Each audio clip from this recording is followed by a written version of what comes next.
Restless, shifting, fugacious as time itself, is a certain vast bulk of the population of the red brick district of the Lower West Side. Homeless, they have 100 homes. They flit from furnished room to furnished room. Transients forever, transients in abode, transients in heart and mind. They sing Home Sweet Home in ragtime. They carry their Laure et Penetes in a bandbox. Their vine is entwined about a picture hat. A rubber plant is their fig tree. Hence, the houses of this district, having had 1,000 dwellers, should have 1,000 tales to tell, mostly dull ones, no doubt, but it would be strange if there could not be found a ghost or two in the wake of all these vagrant guests. One evening, after dark, a young man prowled among these crumbling red mansions, ringing their bells. At the 12th, he rested his lean hand baggage upon the step and wiped the dust from his hatband and forehead. The bells sounded faint and far away in some remote, hollow depths.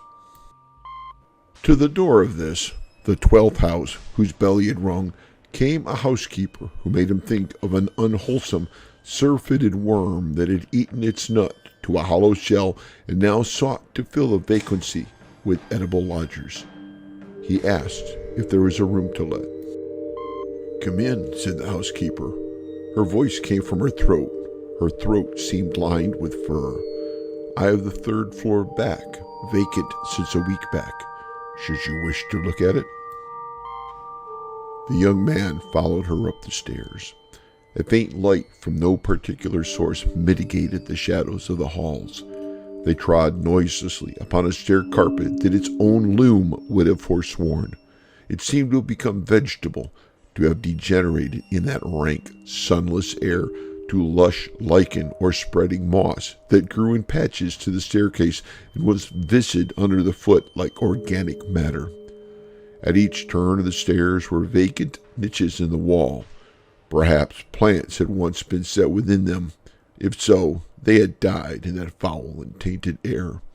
It may be the statues of the saints had stood there, but it was not difficult to conceive that imps and devils had dragged them forth in the darkness and down to the unholy depths of some furnished pit below.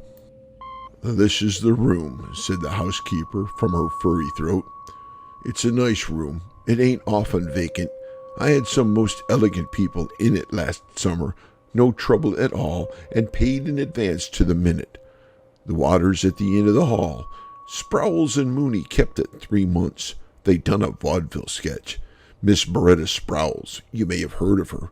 Oh, that was just the stage names. Right there over the dresser is where the marriage certificate hung, framed. The gas is here, and you see there's plenty of closet room. It's a room everybody likes. It never stays idle long." "Do you have many theatrical people rooming here?" asked the young man. "They comes and goes. A good proportion of my lodgers is connected with the theaters. Yes, sir, this is the theatrical district. Acting people never stays long anywhere. I get my share. Yes, they comes and they goes." He engaged the room, paying for a week in advance. He was tired, he said, and would take possession at once. He counted out the money. The room had been made ready, she said, even to towels and water. As the housekeeper moved away, he put, for the 1,000th time, the question that he carried at the end of his tongue. "A young girl, Miss Vashner, Miss Eloise Vashner. Do you remember such a one among your lodgers? She would have been singing on the stage, most likely. A fair girl of medium height and slender, with reddish gold hair and a dark mole near her left eyebrow." "No, I don't remember the name. Them stage people has names they change as often as the rooms. They comes and they goes. No, I don't recall that one to mind." "No, always no. 5 months of ceaseless interrogation and the inevitable negative. So much time spent day by day in questioning managers agents, schools, and choruses, by night among the audiences of theaters from all-star casts down to music halls so low that he dreaded to find what he most hoped for. He who had loved her best had tried to find her. He was sure that since her disappearance from home, this great, water-girt city held her somewhere.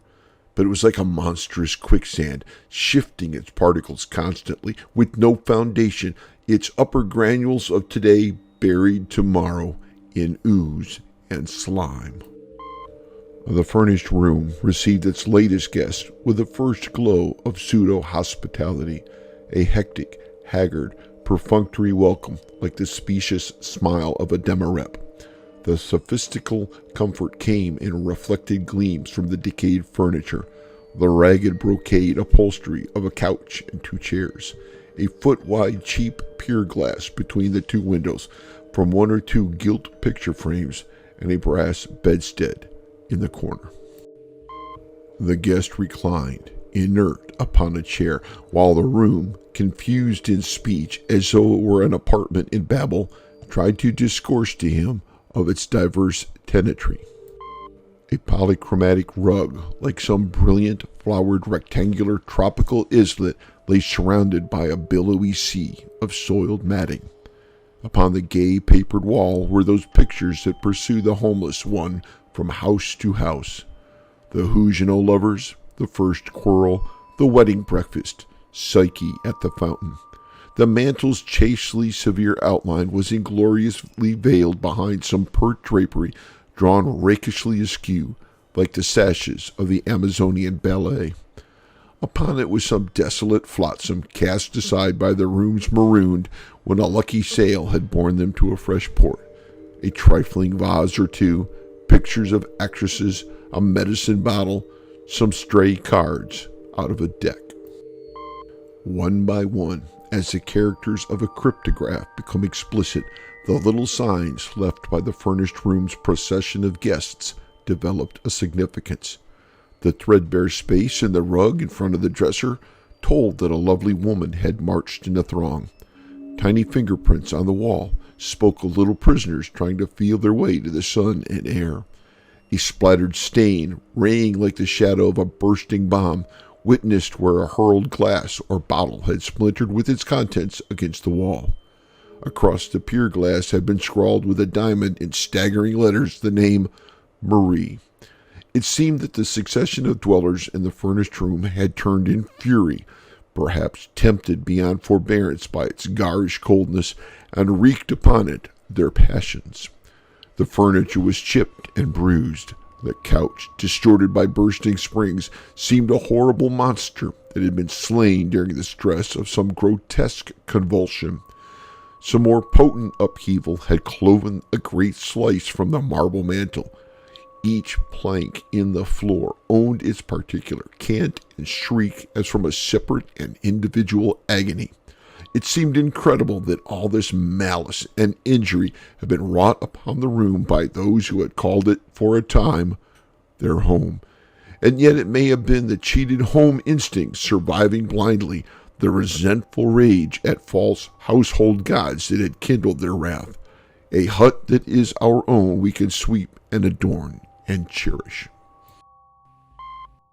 The young tenant in the chair allowed these thoughts to file, soft-shod, through his mind, while there drifted into the room furnished sounds and furnished scents. He heard in one room a tittering and an incontinent slack laughter. In others, the monologue of a scold, the rattling of dice, a lullaby, and one crying dully. Above him, a banjo tinkled with spirits. Doors banged somewhere. The elevated trains roared intermittently. A cat yowled miserably upon a back fence. And he breathed the breath of the house, a dank savor rather than a smell, a cold, musty effluvium as from underground vaults, mingled with the reeking exhalations of linoleum and mildew and rotten woodwork. Then, suddenly, as he rested there, the room was filled with the strong, sweet odor of mignonette. It came as upon a single buffet of wind with such sureness and fragrance and emphasis that it almost seemed a living visitant. And the man cried aloud, "What, dear?" as if he had been called, and sprang up and faced about. The rich odor clung to him and wrapped him around. He reached out his arms for it, all his senses for the time confused and commingled. How could one be peremptorily called by an odor? Surely it must have been a sound. But was it not the sound that had touched, that had caressed him? "She has been in this room," he cried, and he sprang to wrest from it a token, for he knew he would recognize the smallest thing that had belonged to her or that she had touched. This enveloping scent of mignonette, the odor that she had loved and made her own. Whence came it? The room had been but carelessly set in order. Scattered upon the flimsy dresser scarf were half a dozen hairpins, those discreet, indistinguishable friends of womankind, feminine of gender, infinite of mood, and uncommunicative of tints. These he ignored, conscious of their triumphant lack of identity. Ransacking the drawers of the dresser, he came upon a discarded, tiny, ragged handkerchief. He pressed it to his face. It was racy and insolent with heliotrope. He hurled it to the floor. In another drawer he found odd buttons, a theater program, a pawnbroker's card, 2 lost marshmallows, a book on the divination of dreams.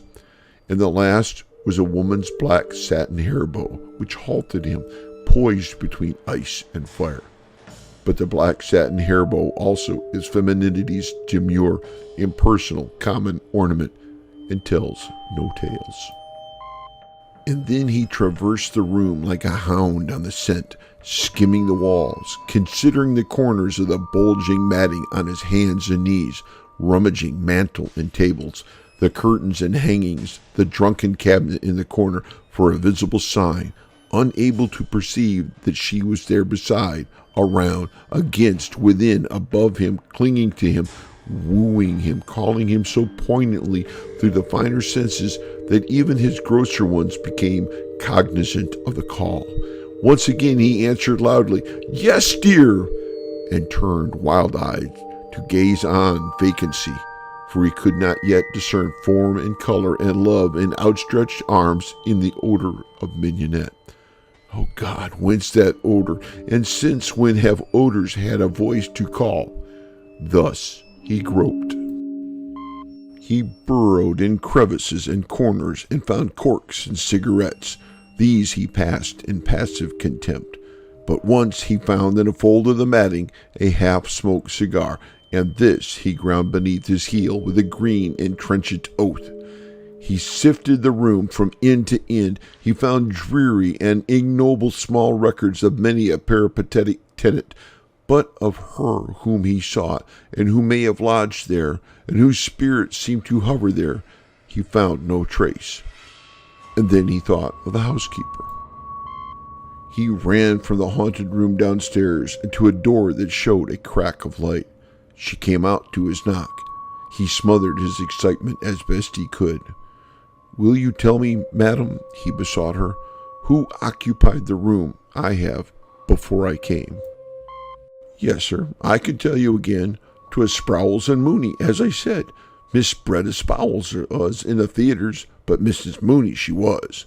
My house is well known for respectability. The marriage certificate hung, framed on a nail over—" "What kind of lady was Miss Sprowls? In looks, I mean." "Why, black hair, cut short and stout, with a comical face. They left a week ago Tuesday."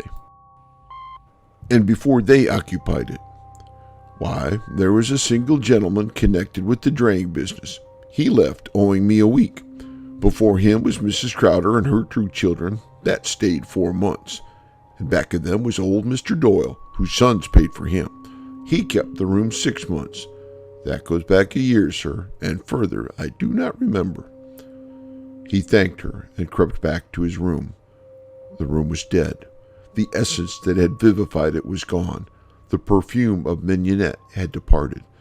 In its place was the old, stale odor of moldy house furniture, of atmosphere and storage. The ebbing of his hope drained his faith. He sat staring at the yellow singing gaslight. Soon he walked to the bed and began to tear the sheets into strips. With the blade of his knife, he drove them tightly into every crevice around windows and door. When all was snug and taut, he turned out the light, turned the gas full on again, and laid himself gratefully upon the bed. It was Mrs. McCool's night to go with the can for beer, so she fetched it and sat with Mrs. Purdy in one of those subterranean retreats where housekeepers foregather and the worm dieth seldom. "I rented out my third floor back this evening," said Mrs. Purdy across a fine circle of foam. "A young man took it. He went up to bed 2 hours ago." "Now did he, Mrs. Purdy, ma'am?" said Mrs. McCool with intense admiration. "You do be a wonder for renting rooms of that kind. And did you tell him then?" she concluded in a husky whisper laden with mystery. "Rooms," said Mrs. Purdy in her furriest tones, "are furnished for to rent. I did not tell him, Mrs. McCool." "'Tis right you are, ma'am. 'Tis by renting rooms we keep alive. Ye have the real sense for business, ma'am. There be many people who'll reject the renting of a room if they be told a suicide has been after dying in the bed of it.